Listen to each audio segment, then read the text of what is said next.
Hello and welcome to my channel. आज हम पढ़ाई करेंगे एपीएससी प्रीलिम्स के क्वेश्चन पेपर को सॉल्व करेंगे। तो पूरा वीडियो एंड तक मेरे साथ जुड़े रहिए। मैं आपको इंग्लिश और हिंदी दोनों भाषा में आपको एक्सप्लेन या आंसर करने का कोशिश करूंगा, ठीक है। पहला क्वेश्चन है आपका, which water resource projects cover and x tends the benefit to Madhya Pradesh, Maharashtra, Gujarat and Rajasthan. So option है Hirakud dam project, Sardar Sarovar dam project, Bhakra Nangal dam project, Tehri dam project. So इसका सही आंसर होगा हमारा सरदार सरोवर डैम प्रोजेक्ट।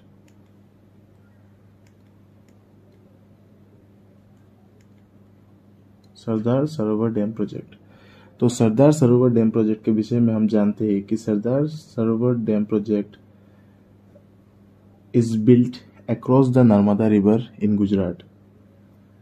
तो ये project बनाया गया है कि मेनली आपको water and electricity requirement fulfil करने के लिए, मेनली 4 स्टेट का वाटर एंड इलेक्ट्रिसिटी फुलफिल करने के लिए ये प्रोजेक्ट बनाया गया है। तो पहला स्टेट है Gujarat, Madhya Pradesh, Maharashtra and Rajasthan. Okay, now हमारा सेकंड क्वेश्चन आ गया, which pair of extremely located Indian cities is connected by the east west corridor. तो इसका आंसर हो जाएगा हमारा Silchar Porbandar. Silchar and Porbandar east west corridor के अंडर में पड़ता है। मतलब कि जो नया गोल्डन क्वाड्रिलेटरल हाईवे प्रोजेक्ट बनाया गया है, इसमें ईस्ट वेस्ट कॉरिडोर कनेक्ट होता है सिलचर जो कि असम में है और पोरबंदर जो कि गुजरात में है, ठीक है। Next question, as per the 2011 census how many गांव panchayat are there in Assam. मतलब 2011 सेंसस के मुतालिक गांव पंचायत असम में कितना गांव पंचायत है। तो इसका आंसर होगा 2202। आपको अगर कोई क्वेश्चन आया कि असम का एरिया कितना है, तो इसका आंसर हो जाएगा आपका 78,438 स्क्वायर किलोमीटर इसका एरिया है। इसमें 86% ऑफ द पॉपुलेशन, मतलब 86% ऑफ द असम का पीपल लोग रूरल एरिया में अपना घर बसाते हैं, ठीक है। तो next question, which among the following cities is also known as the tea city of India. इसमें से कौन सा सिटी जिसको हम टी सिटी ऑफ इंडिया बोलते हैं, दार्जिलिंग, डिब्रूगढ़, सिलीगुड़ी या Nainital. Darjeeling will be the answer. Sorry, Darjeeling will not be the answer. Answer will be Dibrugarh. Now ये डिब्रूगढ़ कहाँ पर पड़ता है? डिब्रूगढ़ पड़ता है असम में, ठीक है। Next question, the term black revolution in the present context of India is associated with. Black revolution ये जो टर्म है ये इंडिया में किस चीज से एसोसिएट करता है? पहला ऑप्शन है हमारा higher exportability of crude oil, self dependence in the production of crude oil, improvement in the quality of black soil और self dependence in milk production।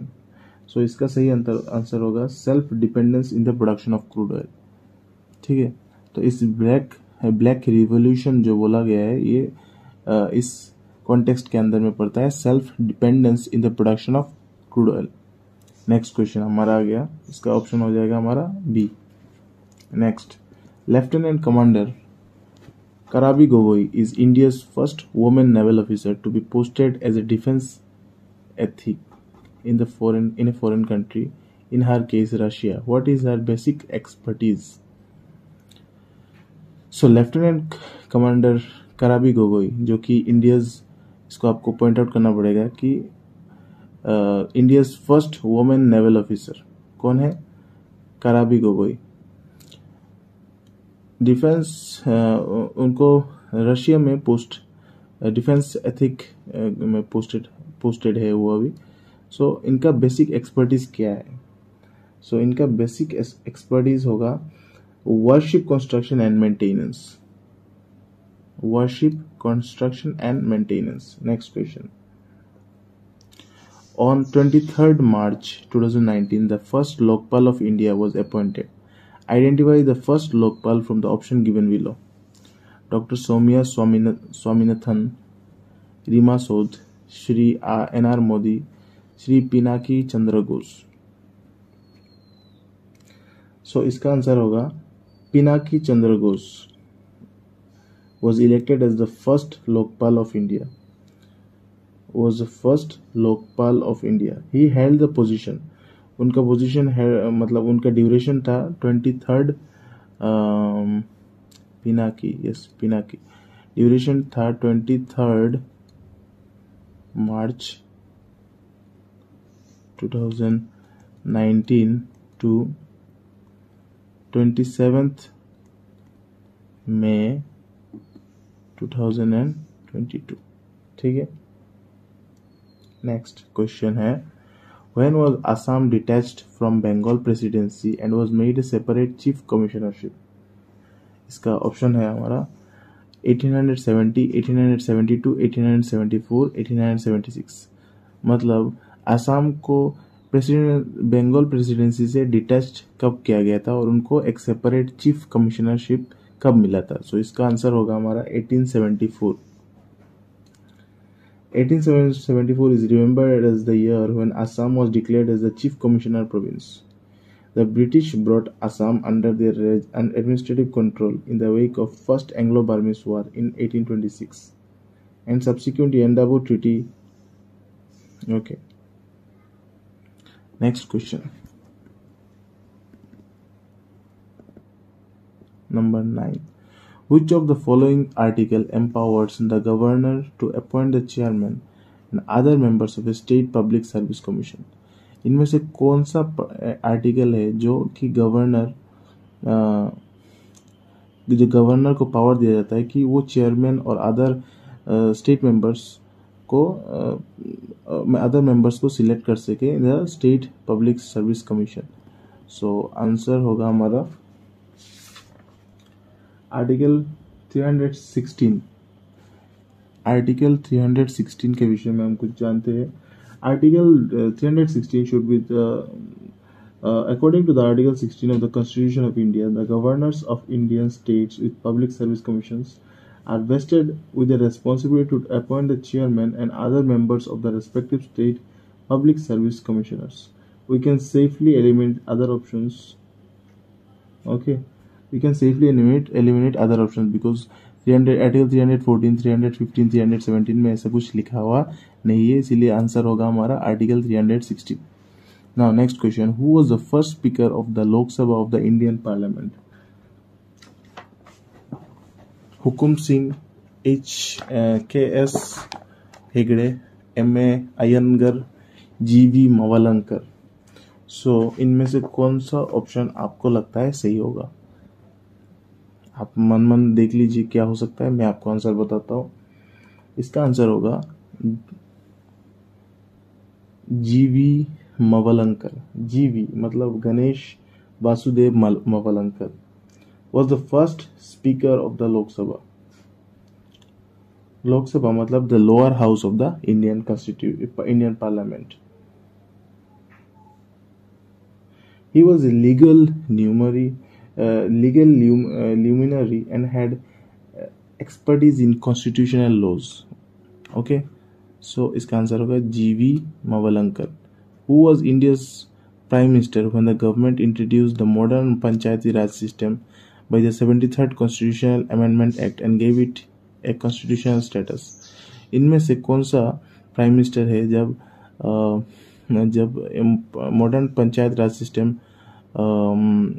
लाया गया था 73rd कॉन्स्टिट्यूशनल अमेंडमेंट एक्ट और उनको एक and gave it constitutional status, इनको एक constitutional status दिया गया था? सो इसका आंसर क्या हो सकता है, आपको क्या लगता है?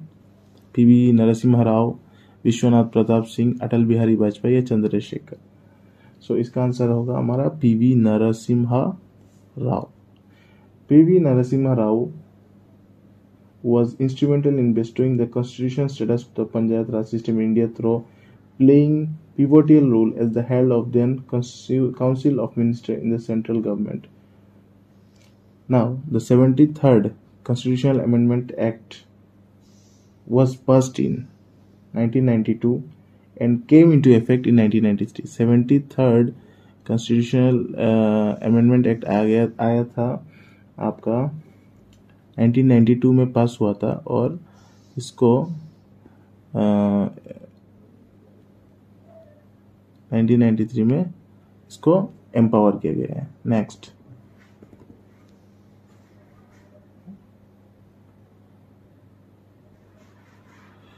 which of the following schedules of the Indian Constitution is related with the distribution of power between the union and states? इनमें से कौन सा शेड्यूल है इंडियन कॉन्स्टिट्यूशन का कौन सा शेड्यूल है जो कि distribution of powers under between the union and state के अंडर में पड़ता है? तो इसका आंसर होगा हमारा schedule 7 of the Indian Constitution. Schedule 7 of the Indian Constitution divides the power between central and state government in terms of 3 lists.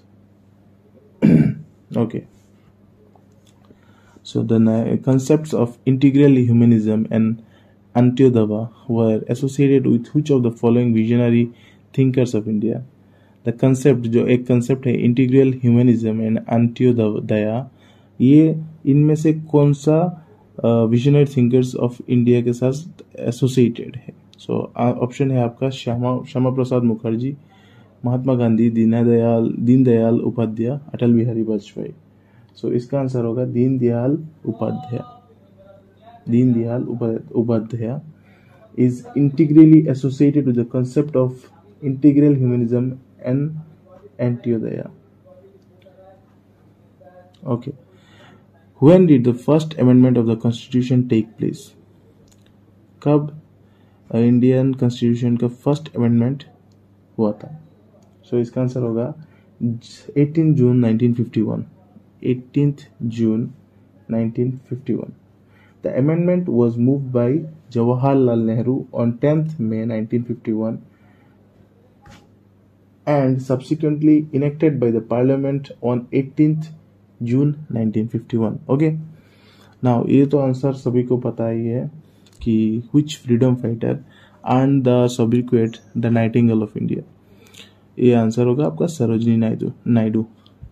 Sarojini Naidu को Nightingale of India का दर्जा दिया गया था.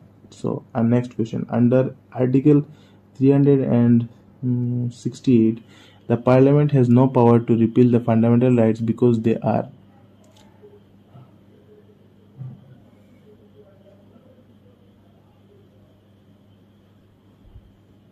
इनमें से सब ऑप्शन करेक्ट है. Integral part of basic structure, integral part of human rights enriched under part 3, ये सब ऑप्शन आपका करेक्ट हो जाएगा. ठीक है. नेक्स्ट आपका क्वेश्चन आता है number 17. The concept of dual citizenship in the union of India to the persons of Indian origin PIO belonging to some specified countries was recommended by the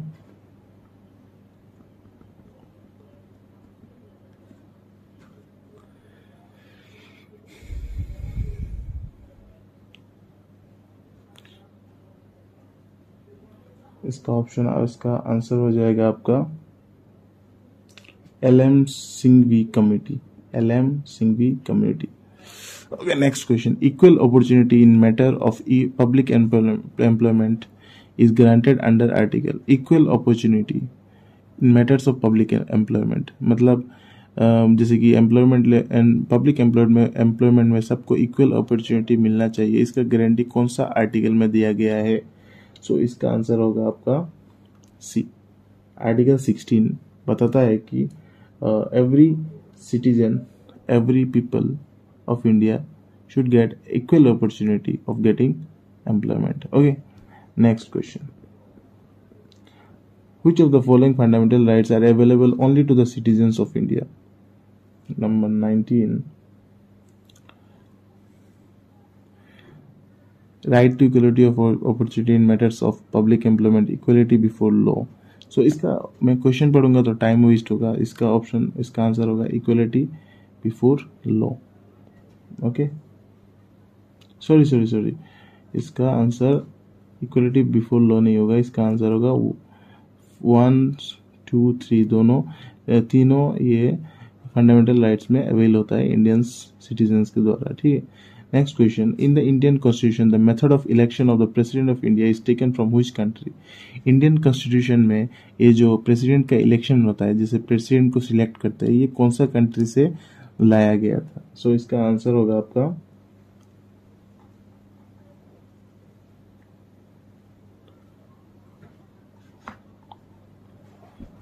Ireland.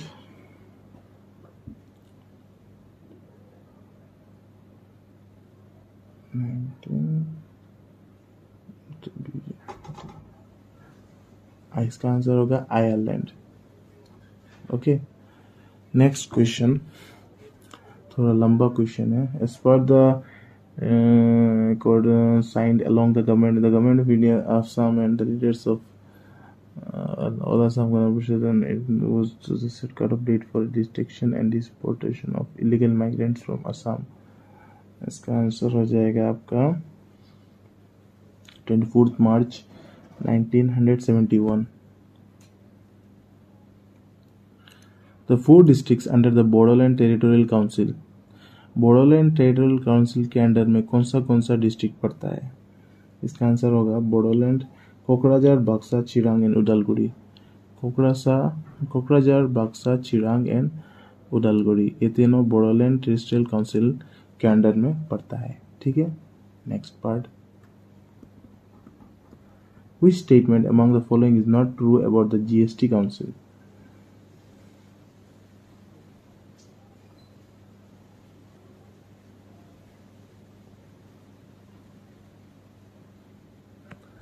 It is a statutory body. इनमें से चारों statement से कौन सा statement गलत है. It is a statutory body, it is correct. It is chaired by the prime minister of India, it is wrong, because it is chaired by the finance minister of India, not the prime minister of India. इसका answer होगा it is chaired by the prime minister of India. ये option गलत है, इसीलिए हम इसको answer लेंगे. The national bamboo mission strives to. National bamboo mission एक प्रोजेक्ट करा गया है, जिसके अंदर में कौन सा ये ऑप्शन आपका सही लगता है.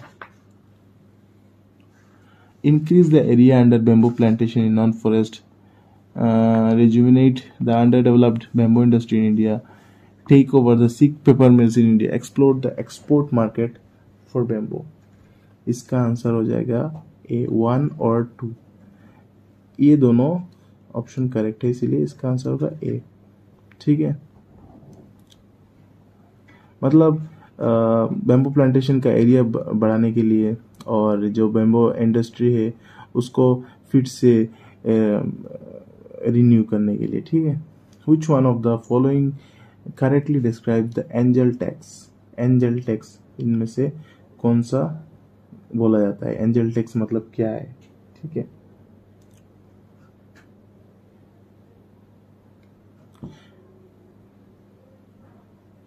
मतलब इसका आंसर होगा a type of capital gains tax imposed when startups receive funding which is higher than their fair market value of their share sold. मतलब कोई भी स्टार्टअप जब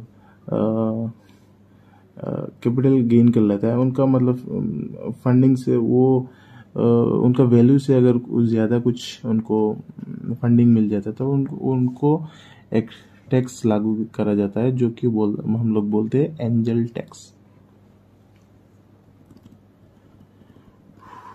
नाउ 26 इस पार्ट का वीडियो में हम 50 क्वेश्चन कवर कर सकते हैं, क्योंकि ये वीडियो बहुत लंबा हो जा रहा है. अभी तक 26 क्वेश्चन में आए और आई थिंक 20 मिनट्स का वीडियो हो चुका है. सो इस वीडियो का दूसरा पार्ट हम निकालेंगे. ठीक है. सो नेक्स्ट क्वेश्चन 26 आता है. Name the Indian citizen who is also a Nobel laureate in economics. India में ऐसा कौन सिटीजन थे जो कि बोला जाता है कि एक नोबेल लिटरेट इकोनॉमिक्स में है। तो इसका ऑप्शन हो जाएगा, इसका आंसर हो जाएगा हमारा Amartya Sen, very famous name Amartya Sen. Okay, now 27. Under which scheme given below a program has been launched by the government of India to train youth on GST and related matters? Under इनमें से कौन सा स्कीम में government of India ने launch किया है कि हमारे युवाओं को जीएसटी और अदर इंफॉर्मेशंस के मतलब कैंपेन करने के लिए उनको कौन सा प्रोग्राम लॉन्च किया था गवर्नमेंट ऑफ इंडिया ने? तो इसका आंसर हो जाएगा हमारा प्रधानमंत्री कौशल विकास योजना। इनमें युवाओं को ट्रेन किया गया है जीएसटी के बारे में और अदर रिलेटेड इंफॉर्मेशंस के बारे में जानने के लिए। ठीक है, 28. The 7-member committee for revitalization of Assam economy in the aftermath of COVID-19 pandemic was headed by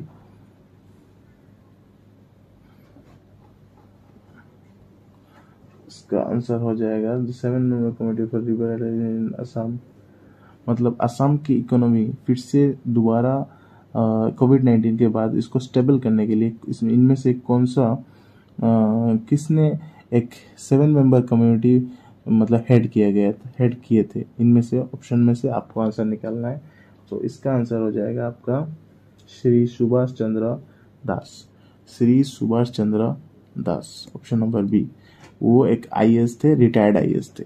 उन्होंने जो 7-member कमेटी हेड किए थे, मतलब हमारे रिवाइटलाइजेशन ऑफ असम इकोनॉमी को मतलब फिर से असम इकोनॉमी को फिर से रिवाइटलाइजेशन करने के लिए आफ्टर कोविड-19 जो कोविड-19 ने इकोनॉमी में जो इफेक्ट किया था उसको फिर से रिगेन करने के लिए एक 7-member कम्युनिटी हेड किया था, जो कि हेड किया गया था श्री सुभाष चंद्र बोस, जो कि एक आईएएस थे, retired IAS. Okay, now option number 29. Question number 29. We often hear the term CTC in the context of Assam tea. What does CTC mean? Assam T के जब बारे में कोई बात बोलते हैं, मतलब असम टी, तो एक CTC करके एक टर्म यूज करा जाता है। CTC का मतलब क्या है? CTC का मतलब होता है crush, tear, curl. Crush actually signifies the method of processing of the black tea produce. Crush मतलब ये जो प्रोसेस जो टी जैसे चाय को बनाया जाता है, जो प्रोसेस मतलब इनमें रहता है उसको हम CTC बोलते हैं, मतलब क्रश, टीयर एंड कर्ड। इसका आंसर ऑप्शन हो जाएगा crush, tear and curl. The department of act east policy affairs under the government of Assam. ये जो एक्ट ईस्ट पॉलिसी अफेयर्स जो डिपार्टमेंट असम में सेटअप किया गया था, वो कौन सा ईयर में सेटअप किया था? 2017 में सेटअप किया गया था। ठीक है। Which Ministry of India is carrying out special scientific schemes like Kiran IPR and Vigyan Jyoti for women scientists of India? इनमें से कौन सा मिनिस्ट्री ऑफ इंडिया हमारे इंडियन औरतों के लिए स्पेशल साइंटिफिक स्कीम लाया है? कौन सा मिनिस्ट्री ऑफ इंडिया ने जो स्कीम है, जैसे किरण IPR, विज्ञान ज्योति, जो एम्पावर करता है वुमेन साइंटिस्ट ऑफ इंडिया को?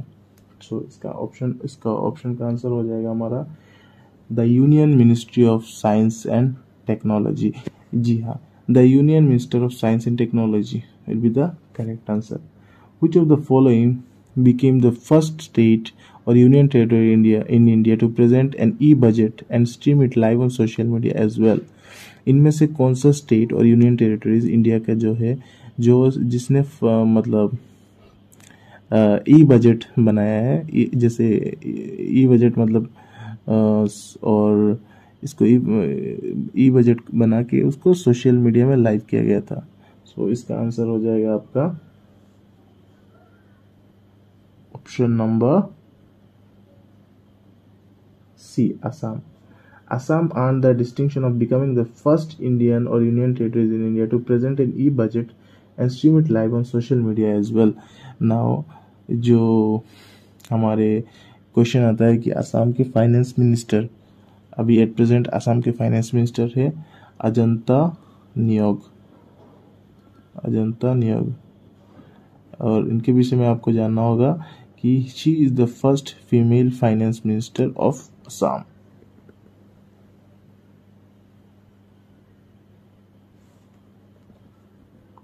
The maximum number of individuals that can be supported by the given environment is called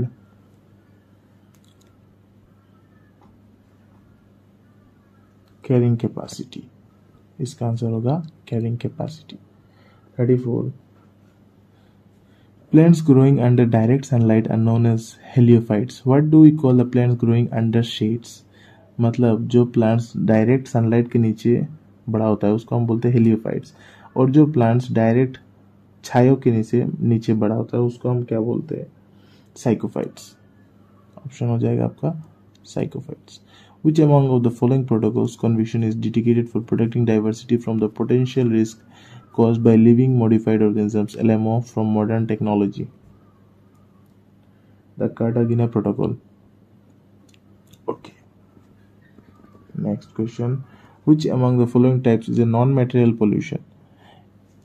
इनमें से कौन सा पोल्यूशन है जो कि नॉन मैटेरियल पोल्यूशन है?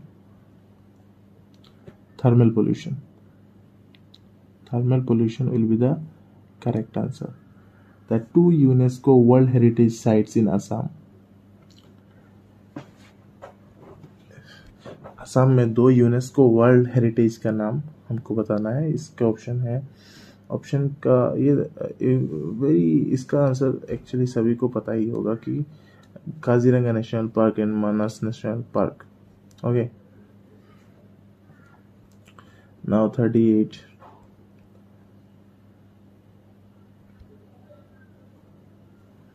38 में आपको सिर्फ ऑप्शन बता रहा हूँ क्योंकि इनमें आपको मैच द फॉलोइंग करना है। मेधा पाटकर क्या है? मेधा पाटकर है नर्मदा बचाओ आंदोलन, मतलब name the person and the activities in the field of environment conservation and development. इनमें से ये लोगों का नाम बताया गया, ये लोग कौन सा फील्ड में मतलब एनवायरमेंट कंजर्वेशन और डेवलपमेंट के फील्ड में क्या क्या एक्टिविटीज करते थे।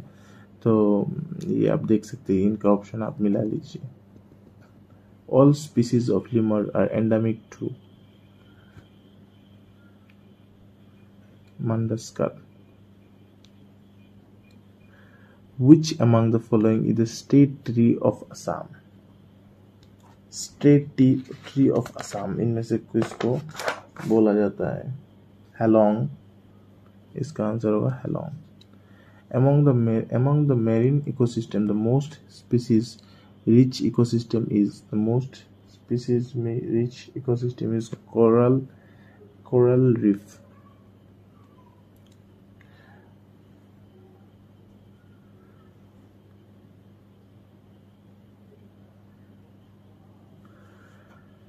Biodiversity hotspots are among the richest and most important ecosystem in the world. How many such hotspots are presently there in the world? इसका ऑप्शन हो जाएगा 36। Wooden doors often swell up and get stuck during rainy season. This is due to the phenomenon of invitation. Who won the Nobel Prize in Physics for the discovery of the law of photoelectric effect? इनमें से किसने physics में Nobel prize पाए थे जो law of photoelectric effect discover करके? So इसका answer हो जाएगा आपका Albert Einstein, no doubt. The filament string of an electric bulb is made of. जो बल्ब की जो फिलामेंट, अंदर में जो फिलामेंट बनाया जाता है वो किस चीज से बनाया जाता है? कॉपर, सिल्वर, प्लेटिनम या टंगस्टन? इसका आंसर हो जाएगा tungsten. Which among the following is the chief constituent of biogas? इनमें से कौन सा gas chief constituent of biogas माना जाता है? तो इसका आंसर हो जाएगा आपका मीथेन। मीथेन को चीफ कंस्टिट्यूएंट ऑफ बायोगैस माना जाता है। Which of the following is an egg laying animal? Platypus platypus, bat, seal, whale, वो कौन सा egg animal, egg laying animal है? सो इसका ऑप्शन आंसर हो जाएगा प्लेप्टस। Which of the following disease not caused by virus? इनमें से कौन सा डिजीज वायरस से नहीं होता है? इसका आंसर हो जाएगा एंथ्रैक्स, बिकॉज ये बैक्टीरिया से फॉर्म होता है, वायरस से नहीं। A washing machine works on the principle of gravitation, acceleration और सेंट्रीफ्यूगेशन। इसका आंसर हो जाएगा सेंट्रीफ्यूगेशन, क्योंकि centrifugational force is the principle behind spinning a dry cloth in a washing machine. Okay, raindrops are spherical in shape because of the phenomenon called, raindrops shape में spherical होता है, क्यों? इनमें से क्यों कौन सा phenomenon से होता है? सो इसका आंसर हो जाएगा हमारा ड्यू टू सरफेस टेंशन। आज के लिए अप टू 50। नेक्स्ट वीडियो में आपको नेक्स्ट 50 में सॉल्व करा के देता हूँ। आई होप आपको मैं समझा पाया थोड़ा बहुत। आई डोंट नो दैट मैंने अपना 100% दिया, as I am not prepared. I am just looking the question paper and I am trying to explain and I am trying to solve. And yes, do like my channel, do like the video,